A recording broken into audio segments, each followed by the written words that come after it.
அடிக்கடி சாம்பார் பருப்பு இதே மாதிரி சாப்பிட்டுட்டு இருக்கும்போது அப்பா கல்யாண வீட்டில் சாப்பிட்ற மாதிரி ஒரு நல்ல வத்த குழம்பு சாப்பிட்டா எப்படி இருக்கும் அப்படின்னு திடீர்னு உங்களுக்கு தோணுமா? அந்த மாதிரி ஒரு கிரேவிங் உங்களுக்கு வந்திருக்கா? எனக்கு வந்துச்சு. அதனால தான் இன்றைக்கி சூப்பரான ஒரு வத்த குழம்பு கல்யாண வீடுகள் ஸ்டைலில் அதிலே ஒரு சின்ன டெஸ்ட் ஒரு 4-5 வெரைட்டி வத்தல் போட்டு செஞ்சு பாருங்களேன். அப்படி இருக்கும் டேஸ்ட்டு. நம்ம சேனலில் புதுசாக பார்க்குறவங்க சேனல் பிடிச்சிருந்ததுன்னா மறக்காமல் சப்ஸ்கிரைப் பண்ணிக்கோங்க. பெல் ஐக்கான் கிளிக் பண்ண மறந்துடாதீங்க. ஆல் பட்டனும் ப்ரெஸ் பண்ணிவிடுங்க. நான் அவங்க கிச்சன் போகலாம். உங்கள் வீட்டு சமையல் அதிக சுவையாகவும் சீக்கிரமாகவும் செஞ்சு முடிக்க நீங்கள் எல்லோரும் என்னை ரொம்ப நாளாக கேட்டுட்டு இருந்த என்னுடைய ஸ்பெஷல் செந்தூர் மசாலாஸ் இப்போ உங்களுக்காக தயாராக இருக்குது. தேர்ந்தெடுக்கப்பட்ட முதல் தரமான பொருட்களை கொண்டு ட்ரெடிஷ்னல் கிரைண்டிங் ப்ராசஸில் எங்கள் வீட்டுக்கு நாங்கள் எப்படி அரைப்போமோ அதே மாதிரி உங்களுக்காகவும் நானும் என்னுடைய குழுவும் சேர்ந்து செஞ்சுருக்கோம். அதோட டீட்டெயில்ஸ் எல்லாம் டிஸ்கிரிப்ஷன் பாக்ஸில் கொடுத்துருக்கேன். நான் இன்றைக்கி 5 வகையான வத்தலில் கொஞ்சம் எடுத்திருக்கேன். கொத்தவரங்காய் வத்தல், மணத்தக்காளி வத்தல், சுண்டைக்காய் வத்தல், குமுட்டிக்காய் வத்தல், அப்புறம் கத்திரிக்காய் வத்தல். ஸோ இதில் உங்களுக்கு எந்த வத்தல் கிடைக்கிதோ ஒரு 2-3 கிடைச்சா கூட போதும். நீங்கள் அதை வச்சு செய்யலாம். இப்போ கடாயில் ஒரு 1/2 டீஸ்பூன் மட்டும் நல்லெண்ணெய் ஊற்றிக்கோங்க. 1 டீஸ்பூன் மிளகு, 1 டீஸ்பூன் சீரகம், 1 டீஸ்பூன் கடலைப்பருப்பு, 2 காஞ்ச மிளகாய், காஷ்மீர் மிளகாய் தான் நான் போட்டிருக்கேன். கூடவே ஒரு 3 டேபிள் ஸ்பூன் துருவின தேங்காய். இது எல்லாத்தையும் நல்லா வறுத்துக்குங்க. தேங்காய் ப்ரௌன் ஆகிற அளவுக்கு வறுத்துட்டு இதை எடுத்து ஒரு மிக்சியில் போட்டு கொஞ்சமாக தண்ணி ஊற்றி ஒரு திக்கான பேஸ்ட்டாக அரைச்சிக்கலாம். தேங்காய் கொஞ்சம் ப்ரௌன் ஆகணும். இப்போ நல்ல ஒரு பெரிய எலுமிச்சம்பழம் அளவு புளி கரைச்சி வச்சுக்கலாம். புளியை ஊற வச்சுக்கோங்க. அதே கடாயில் நல்லெண்ணெய் ஒரு 4 டேபிள் ஸ்பூன் நல்லெண்ணெய் ஊற்றிக்கோங்க. வத்த குழம்புக்கெல்லாம் கொஞ்சம் எண்ணெய் அப்படி கூடுதலாக தான் இருக்கணும். ஒரு வத்தலாக நம்ம வறுத்து எடுத்துக்கலாம். ஸோ ஃபஸ்ட்டு கொத்தவரங்காய் வத்தலை வறுத்து எடுத்துக்கலாம். அதுக்கப்புறம் ஒன்றா கொஞ்சமாக போட்டு நீங்கள் வறுத்து எடுத்துக்கலாம். அந்த கத்திரிக்காய் வத்தல் மட்டும் நான் வறுக்கலை. அதை வறுக்க வேண்டாம், அதை அப்படியே போட்டுடுவோம். ஏன்னா அது வேகணும், வறுபடக்கூடாது. ஸோ இது குமுட்டிக்காயின்னு சொல்லுவாங்க. இந்த வத்தலும் நல்ல ஒரு துவர்ப்பாகவும் இருக்கும், அதே நேரம் ரொம்ப டேஸ்ட்டாகவும் இருக்கும்.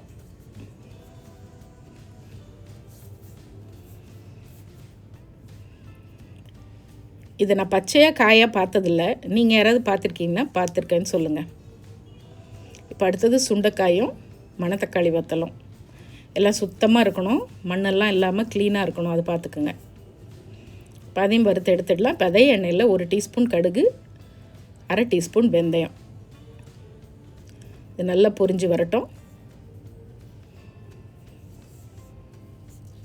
நல்லா தாராளமாக பூண்டு ஒரு 100 கிராம் பூண்டு உரித்து வச்சுக்கோங்க. இந்த பூண்டும் சின்ன வெங்காயம் தான் வத்த குழம்புல நல்ல டேஸ்ட் உங்களுக்கு கொடுக்கும். அதனால் இது நல்லா பொரிஞ்ச பிறகு பூண்டு எவ்வளோ போட முடியுமோ உங்களுக்கு போட்டுக்கலாம். ஒரு 100 கிராம் பூண்டு, ஒரு 150 கிராம் சின்ன வெங்காயம் போட்டு கூடவே ஒரு 2 காஞ்ச மிளகாய், கொஞ்சம் கருவேப்பிலையும் சேர்த்து இந்த பூண்டு வெங்காயம் கொஞ்சம் நல்லா வதங்கட்டும்.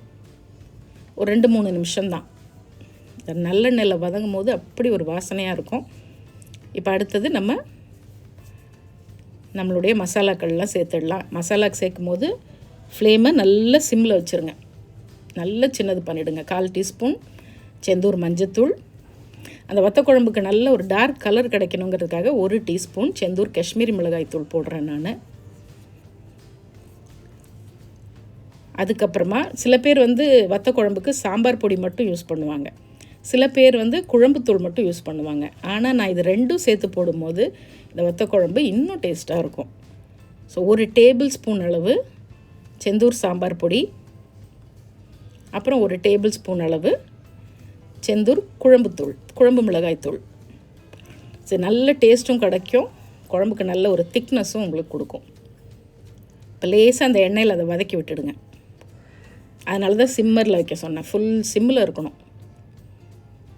இப்போ அடுத்தது நல்ல நம்ம கரைச்ச புளி கொஞ்சம் திக்காகவே கரைச்சிக்கோங்க. புளியை உள்ளே சேர்த்துடலாம். இப்போ நீங்கள் ஃப்ளேமை ஹை பண்ணிக்கலாம். அதுக்கப்புறம் நம்ம அரைச்ச அந்த தேங்காய் விழுது அதையும் போட்டுடுங்க.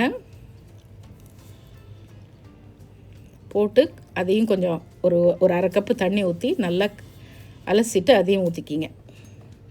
இப்போ கரெக்டாக இருக்குது. சில பேருக்கு வத்த குழம்பு கொஞ்சம் தண்ணியாக இருந்தால் பிடிக்கும், சில பேருக்கு நல்லா திக்காக கெட்டி குழம்பு மாதிரி இருந்தால் பிடிக்கும். அது உங்கள் விருப்பம் தான். இப்போ 1 டீஸ்பூன் அளவு கல்லுப்பு சேர்த்துக்குங்க. எல்லாம் நல்லா கலந்து விட்டுட்டு உப்பு காரமெல்லாம் கரெக்டாக இருக்கான்னு பார்த்துக்கிட்டு இப்போ ஃபஸ்ட்டு நம்ம அந்த கத்திரிக்காய் வத்தல் வச்சுருந்தோம்ல அதை மட்டும் நம்ம உள்ளே போட்டுடலாம். அது இந்த குழம்போட கொஞ்சம் வேகட்டும்.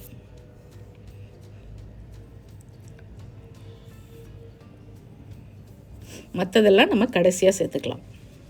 இப்போ நல்ல மீடியம் ஃப்ளேமில் வச்சு ஒரு கொதி வர ஆரம்பிச்சிருச்சு. மீடியம் ஃப்ளேமில் வச்சு மூடி போட்டு மூடிடுங்க. ஒரு 5 நிமிஷம் நல்லா இந்த எண்ணெய் விட்டு கொதி வரணும். அந்த தூளோட பச்சை வாசனை எல்லாம் போகணும். அப்படி வந்ததுக்கு அப்புறமா இப்போ ஓப்பன் பண்ணி பார்த்தீங்கன்னா இப்போ எண்ணெய் நல்லா விட்டுருக்கு பாருங்கள். இப்போ நம்ம மற்ற வத்தலெல்லாம் சேர்த்துக்கலாம். உள்ளே சேர்த்து நல்லா கலந்து விட்டுட்டு இப்போ அப்படியே சிம்மர்லேயே இன்னும் ஒரு 5 நிமிஷம் நல்லா கொதிக்கிட்டோம். மறுபடியும் வேணால் மூடி கூட வைக்கலாம். அவ்வளோதான். இந்த குழம்பு வந்து பார்த்திங்கன்னா நம்ம தக்காளி சேர்க்காததுனால நீங்கள் ஒரு 3-4 நாள் கூட இந்த குழம்பு நல்லாயிருக்கும். அப்படியே சூடு பண்ணி நீங்கள் சாப்பிட்லாம். இன்னும் நல்லா சூடு பண்ணி ஒரு 3-4 நாள் கழித்து கொஞ்சம் திக்காக நல்லா கட்டியாக ஆகிடுமா, அப்படியே தொக்கு மாதிரி. அப்போ நீங்கள் தயிர் சாதம் கூட வச்சு சாப்பிட்டு பாருங்கள், அவ்வளோ சூப்பராக இருக்கும். ட்ரை பண்ணி பார்த்துட்டு எப்படி இருக்குன்னு சொல்லுங்கள். நம்ம சேனலை ஃபேஸ்புக்லேயும் இன்ஸ்டாகிராம் பேஜ்லேயும் ஃபாலோ பண்ண மறந்துடாதீங்க. அதோட லிங்க் நம்ம மசாலா டீட்டெயில்ஸ் எல்லாம் டிஸ்கிரிப்ஷன் இருக்குது. இன்னொரு ஃபேண்டாஸ்டிக் ரெசிபியோடு பார்ப்போம். இது சிம்பிளி சமையல். நான் உங்கள் ரேகா. தேங்க்ஸ் ஃபார் வாட்சிங். Take care. பை.